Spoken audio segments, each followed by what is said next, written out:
Kathmandu, high above India, it's a city that's spiritual, chaotic, and packed with energy. It's also the base camp for pretty much every Everest dreamer, so there's a really unique vibe. And of course, Momos.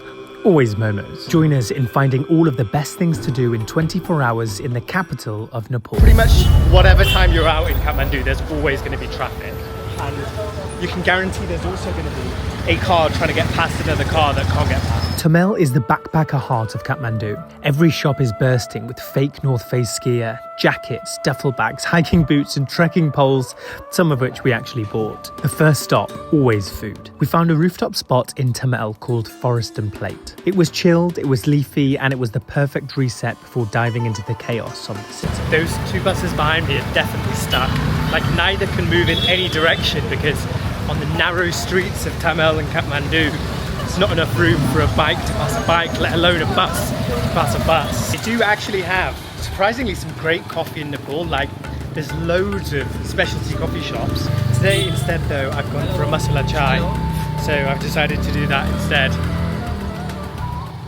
And that, those guys that tried to stop me, is a classic tourist trap where if you're not used to it and you've never been to a kind of country like this before, like India or Nepal, these guys will stop you, priest-like people, you know, do a little prayer for you and then be like, now you've got to pay us. It's a classic tourist trap. I badly needed a trim, and with a big trek to Everest Base Camp coming up, I thought, well, why not just go local? About to get a haircut. So I found a barber on the street called Naresh. The language barrier is definitely going to be a problem here. And I was the most nervous I've ever been sat in a barber's chair. Hey, just a little bit off. Small part. Okay. The main concern was that he kept on trying to cut my fringe, even though I said, please don't cut my fringe 10 times. This is the final product. I'm pretty happy with it actually. I think it looks pretty good. Oh, but did you really get a haircut in Asia if you didn't get your head viciously slapped a few times at the end? I did have to stop him about 3 or 4 times trying to cut my fringe off completely. But other than that, I'm pretty happy with it. I met a guy called Alex just on the street who joined me on the walk to the monkey temple. Alex, Kiran. Nice to meet you. Nice to meet you.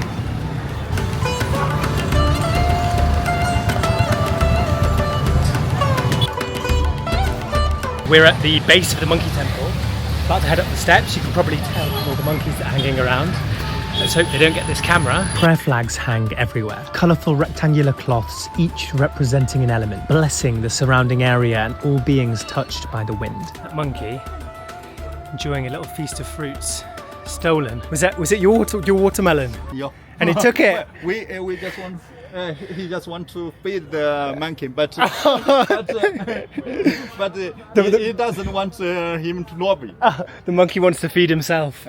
Even more steps. Up we go. There are a lot of steps up to this temple. Oh, it's getting. That's a steep view. That one. How are you getting on with the steps? I'm getting very sweaty over the steps. I have to say it's very hot today here in Kathmandu. I think it's always hot here in Kathmandu.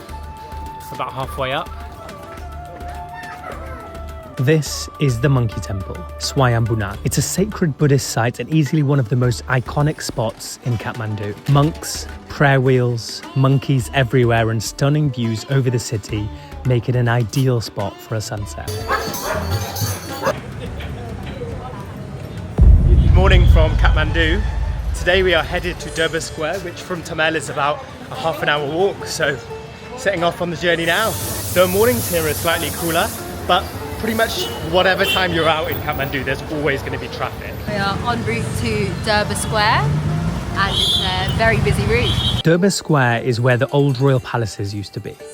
Now it's a mix of temples, statues and crumbling history. I'm sorry? So first, let me introduce myself. So my name is Mr. Chet. We got a guide called Mr. Chet who offered a quick tour for $10. Worth it to get some history and to support someone local grafting hard. You can still see the scars from the 2015 earthquake. 2015, it was in the April 25. Yeah. Okay, it was in Saturday. It's 7.8 hectares, Yeah. very big one. So that time so many temple was fell down. Palace area part was fell down. Palace was fell down. This white part was fell down, and this time is helping by American governments. Yeah. In just under a minute, homes turned to rubble, families torn apart, and centuries of heritage lost. You can see this old part and where it's fallen, and they're replacing it with the white one. This street that we're walking along now, actually they filmed Doctor Strange on, the bit where they're in Nepal. And we're about to head into the Kumari house. This is the home of the Kumari, the living goddess of Nepal. Now, she's a real child, chosen and worshipped until puberty. She's selected from the Newar community. Through a rigorous process, she has to meet strict physical criteria. It can feel unusual from the outside to see a young girl worshipped as a goddess, waiting for puberty in this house, appearing for people every few hours, but this tradition holds deep spiritual meaning and is an important part of Nepal's rich cultural heritage. How do they choose the Kumari? We choose the Kumari from the Sakya family. It belongs to from the Boudha family. Yeah. So we choose a small baby, 3 or 5 baby, and to become living goddess, she has to pass the test. She has to pass the examinations. 3 different priests, they think, soul of Kali, which is getting to inside the baby hearts. And after that, she come in this building and she can live here as a living goddess. She study here, she play the piano, she do typical classic dance. When she retired from this house after the first periods, at least she can have a skills on her hand. Okay, got it. And she go back to home, she can have normal life, she can join to the school, she can be dance teacher, she can be music teachers, and she got a pensions from government for her whole life. The Kumari to come out. I'm currently sat outside Durbar Square in Kathmandu, drinking this chai, masala chai. You might think, well, how is this a takeaway cup? How could you take it away? But actually, it's disposable clay pot. So when you're done with it, you just chuck it away. Smash it into pieces if you want to. Cheers. We stopped for lunch again, this time at Samaya Garden. Nepal does rooftop cafes really well, peaceful, breezy, and above the crowds. We ordered a lassi to cool off, and obviously, momos. Many times in my life, but I've never had a banana lassi. It's delicious. Now, momos trace back Momo to time. Tibet, and they are a real comfort This food. is a potato cheese one. This is a veg one. This is what proper Nepalese momos look like. Look at that. They can be steamed, they can be fried, and they are always delicious and everywhere.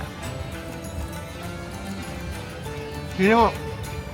Momos are kind of like Chinese dumplings, but just much thicker. The wrapper is thicker, and they're actually delicious. I like the fact that they're steamed as well. Kind of feels more healthy. I'm going to try the potato and cheese.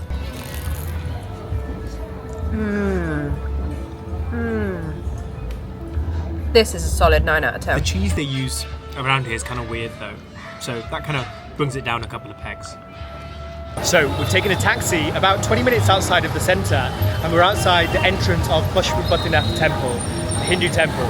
Let's go inside. It's one of the most important Hindu temples in the world, dedicated to Lord Shiva, a UNESCO World Heritage Site and a pilgrimage spot. The temple's stunning pagoda and vibrant rituals draw thousands of devotees. Now, non-Hindus can't go inside the main shrine, but you can watch the cremation ceremonies along the river and soak in the atmosphere. It's a deeply spiritual and honestly very moving place. So the next stop is the big Boudha Stupa, and we're going to get a view of it around this corner. Our final stop, the Boudha Stupa. It's massive, peaceful, and surrounded by flags and prayer wheels. It's an important Buddhist site, and you see monks doing a kora, which is a walk clockwise around the stupa. I think also we've chosen to come at a good time. It's now late afternoon, so it's kind of cool. There's a lot of really nice shops nearby as well, and everything is nice and shaded, but the stupa's still lit by the sun.